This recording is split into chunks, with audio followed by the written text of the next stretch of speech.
Hey everyone, welcome back to our channel. Today, we're diving into something we all experience but might not think much about: tears. Tears are much more than just drops of water falling from our eyes when we're sad. There are actually three types of tears: basal, reflex, and emotional.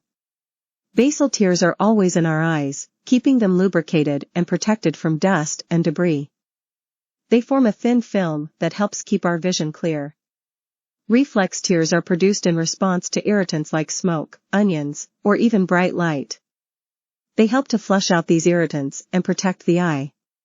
And finally, we have emotional tears. These are the ones we shed when we're feeling intense emotions like sadness, joy, or even frustration.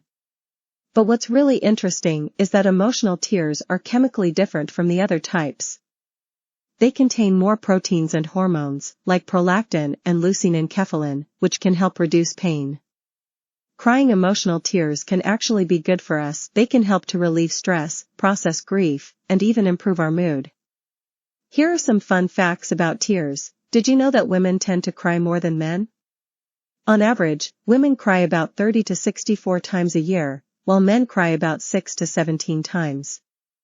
Also, humans are the only creatures known to shed emotional tears. While animals do produce tears, they are mainly for lubrication and protection. So, next time you find yourself tearing up, remember, it's a natural and healthy response. Whether it's to keep your eyes clean, flush out irritants, or express your deepest emotions, tears play an important role in our lives. Thanks for watching. If you enjoyed this video, don't forget to like, comment, and subscribe.